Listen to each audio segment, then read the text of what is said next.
Hello everybody, this is Katie at the Museum of Ontario Archaeology, and I'm going to start us off with our live Facebook Live broadcasts daily at 1 p.m. With a brief tour of our permanent gallery space, which looks at basically the first 12,000 years worth of history here in southwestern Ontario. And we are starting at what's known as the Paleo Period. This goes back, almost around here, to roughly about 11,000 BCE, before Common Era, also known as BC.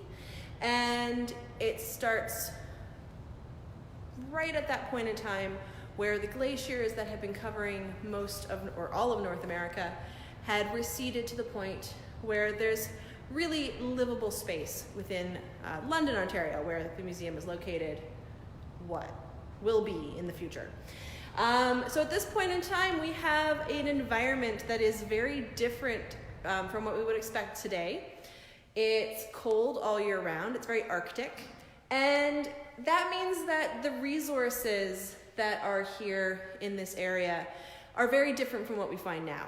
So today we have Carolinian forests, lots of animals, lots of different plants.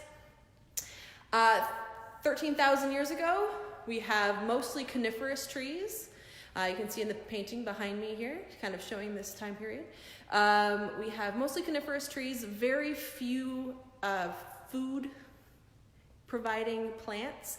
The coniferous trees themselves, pine trees, for example, are edible. We don't tend to eat pine needles very much today, but they are a very good source of vitamin C. And so that would have formed a part of these very early people, ancestors to Canada's Indigenous people today, early people here in Ontario, or what will become Ontario. But most of their diet would have been hunting. So these are, or there are many animals, some of which we might recognize. I'm going to zoom us in here to the caribou. The caribou are probably providing the majority of food at this point in time. They are also very useful for clothing and for a string resource made from sinew. They are also providing some tools with their antlers and their bones. But they're not the only animal. There's also a few animals in this area that are now extinct. So things like our woolly mammoths, things like the mastodon. Mastodons and woolly mammoths are two separate species that are related. The mastodons are a little bit smaller, but both would have been hunted in this area around this time, or at least at the beginning of this time. There's also huge, enormous Ice Age beavers, which look a lot like today's species, but are much, much larger. They would have stood roughly about 8 feet tall, which is pretty enormous. So those, along with a number of other Ice Age creatures, would have been providing food at this point in time too. Here at the museum, we have a small collection of Ice Age Paleo artifacts. Ooh. Mostly they would be small and carryable. We also have some fun fossils. Those are, as far as we know, all found here in Ontario. And they are mostly mastodons with a fossil of a mammoth tooth, which when we open again, you'll be able to come in and see. Later this week or next week, our curator, Heather, will be opening up some of these cabinets, and we might be doing some live broadcasts of those as well. So you can tune in for that too. Yeah. So around this, I'm going to just sum us up with the Paleo Period. During this time, we have a very small population. The environment, the food sources, the weather, everything is difficult. And so our population is going to remain very small to allow for people to live. It's a very tough environment. But as we move forward in time, we're going to move about 10,000 years. And we're going to talk about the differences. So leaving the Paleo period behind, we come to what's known today, or known by archaeologists, as the Archaic Period. These names are very much academic in use. Obviously, there's very smooth transitions. People at the time wouldn't have noticed that anything was transitioning at all. And 10,000 years is a really long time. So we have a very different environment by approximately 1,000 BCE or BC. And at this point, we have basically what we have now. We have the Carolinian forests, a lot of the wild plants that we would expect to find here today, and we have a lot more people. And that's because all of those plants and that environment has an abundance of resources. So at this time, people are gathering. They're gathering berries, lots and lots and lots of berry species are native to southern Ontario. Strawberries, blueberries among them. Wild rice, it's a funny little picture. Hard to tell, but wild rice is native to this area, is quite important within the available foods. Sunflower seeds, so seeds, also something that would be eaten. We also have mushrooms, and there would be things like walnuts, hickory nuts, beech nuts. These funny little things look like mangoes, but they're pawpaws, and they grow in the Carolinian forests as well, and are a fruit. So there's lots of different fruits, nuts, berries, seeds that people are gathering around this time, as well as an abundance of animals. So we have deer, which replace the caribou. They're going to be the majority of what people are eating still. They have excellent furs for making clothing, sinew for making string, antlers for making tools, bones for making tools. So they're probably still that top of the choice for meat. But there's a lot of other animals as well. So we have things like squirrels and foxes,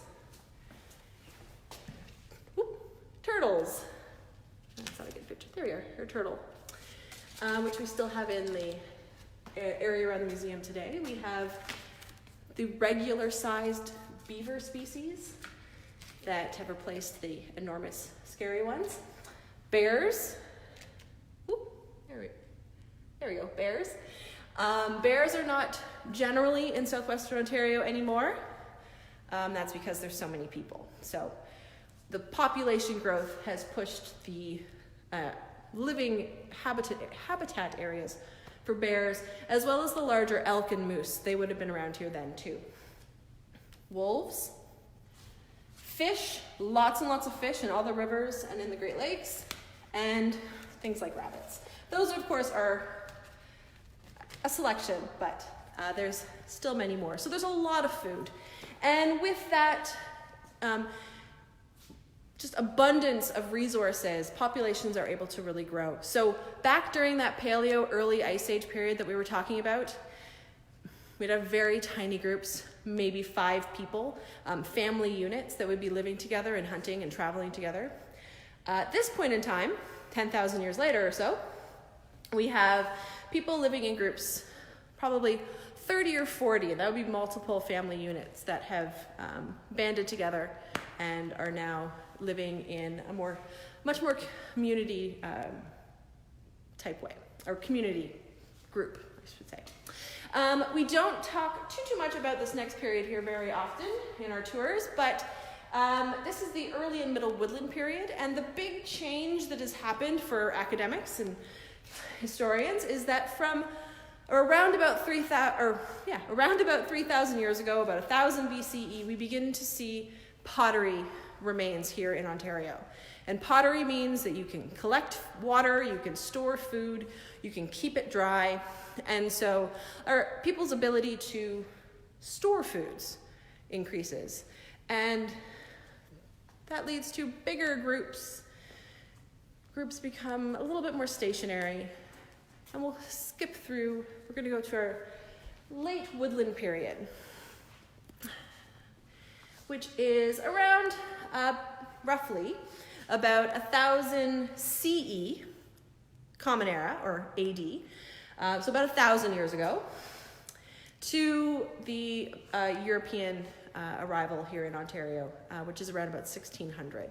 So this is the way people were living in Ontario, southern Ontario, very specifically, by the way, we're not all glary, specifically here on this site. So the Museum of Ontario Archaeology is connected to an archaeological site. It was here about 1500, so about 500 years ago. And on this site, it's a big glare in the middle. I'm gonna try and get rid of that. Maybe. There we go. And on this site, there was approximately 1,500 to 2,000 people living here in this village. And what differentiates between people from a little bit earlier to this site is farming. So I didn't mention corn or maize, beans, squash in the earlier period there because they're not native to Ontario. They aren't something that would have been collected and gathered in the wild at that time. They were brought here to Ontario by people over time, and by about 1,000 years ago, they were being planted and they were being harvested, and they were forming a huge part of the daily diet of people who are living here. And since they are farming, they're planting crops, and they're planting huge, vast crops fields. They're staying in one place. You can't move around as people did before frequently and still look after your crops. So this is where we begin to find, particularly in connection with agriculturalists, the longhouses that people are familiar with. So this is an example of a longhouse. It's made of elm or oak wood, bark, and they can be anywhere from about 10 meters long to about 100 meters long, and house anywhere from 20 to up to about 120 people at their biggest. And they're found throughout southwestern Ontario and upstate New York, south Quebec, and a variety of areas around the Great Lakes. They're not, people who are farming aren't always building longhouses, but farming and or where there's farming, there's almost certainly longhouses. Because of that stationary factor. So people are farming those corn beans and squash, maize beans and squash. They're forming a huge, huge part of the diet, but they are still gathering all of those plants that we talked about before, and there may also be some elements of gardening in smaller quantities, not quite as big as the farming.